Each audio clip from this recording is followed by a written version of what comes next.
সদ্যজাত সন্তান দেখতে ভিন্ন রকম, এ কারণে আমাদের এলাকার এক ব্যক্তি স্ত্রীকে তালাক দিয়েছেন। সন্তান দেখতে ভিন্ন রকম হলে স্ত্রীর প্রতি সন্দেহ পোষণ করা এবং তালাক দেওয়া সঙ্গত কিনা, এ ব্যাপারে শরীয়ত কি বলে? খুবই প্রয়োজনীয় একটি প্রশ্ন। প্রিয় দর্শক, এমন হতে পারে যে মা বাবা দেখতে একরকম, তাদের সন্তান হুবহু দেখতে অন্য কারোর মতো, বা মা বাবা কারোর চেহারার সাথে সন্তানের মিল নেই, এমনটি হতে পারে। মা বাবার গায়ের যে রং, সন্তানের রং তার ভিন্নতর কিছু, এমনটিও হতে পারে। এটিকে স্বাভাবিক হিসাবে নেওয়া উচিত এবং এর মাধ্যমে মায়ের চরিত্রে কালিমা লেপন করার কোনো সুযোগ কিন্তু ইসলামের দৃষ্টিতে নেই। এবারে সুস্পষ্ট একটি হাদিস সহিহ মুসলিমে বর্ণিত হয়েছে। আবু হুরায়রা বর্ণনা করেছেন যে নবী করিম সাল্লাল্লাহু আলাইহি ওয়াসাল্লামের কাছে বনী ফাজারা গোত্রের এক ব্যক্তি এসে বলেছেন, হে আল্লাহর রাসূল, আমার স্ত্রী এমন এক সন্তান প্রসব করেছে যে সন্তান কালো, অথচ আমরা দুজনে সাদা। তো এই কালো সন্তান কোত্থেকে এলো? এটা নিয়ে আমার স্ত্রীর প্রতি আমার সন্দেহ তৈরি হয়। তখন নবী করিম সাল্লাল্লাহু আলাইহি ওয়াসাল্লাম তাকে জিজ্ঞাসা করলেন, তোমাদের কি ওঁট আছে? বললেন, হ্যাঁ, অনেক ওঁট আছে।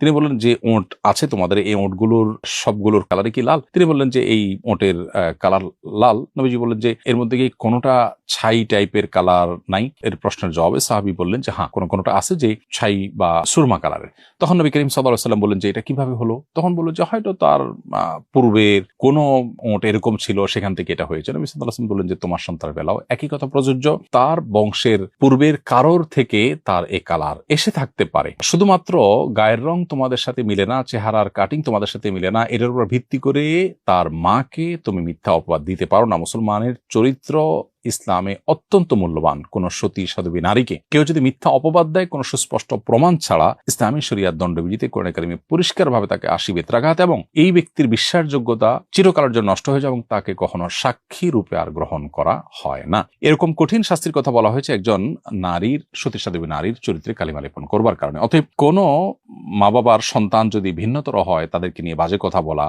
অথবা মার চরিত্রে কালিমা লেপন করা সুস্পষ্টভাবে হারাম। এই হাদিস থেকে পরিষ্কারভাবে বোঝা গেল। এছাড়াও আরেকটা হাদিস আছে, যে হাদিসের আলোকে আমরা জানি যে মাতৃগর্ভে থাকাকালীন সময়ে শিশুকে আল্লাহ তাআলার পক্ষ থেকে ফেরেশতারা বিভিন্ন ছবি দেখান এবং তার পরিবারে তার বংশের বিভিন্ন লোকজনের ছবি দেখান। সে যার মতো হতে চায় তার মতো হতে আল্লাহ তাআলার তরফ থেকে ফয়সালা করা হয়। এই মর্মে একটা হাদিস পাওয়া যায়। তো খোলাসা কথা হলো যে সন্তান দেখতে অন্যরকম বা আপনার গায়ের রং ভিন্ন, এটার উপর ভিত্তি করে মায়ের চরিত্রে বা বাবা মার ব্যাপারে কোনো নেগেটিভ মন্তব্য করা সুস্পষ্টভাবে গুনাহের কাজ।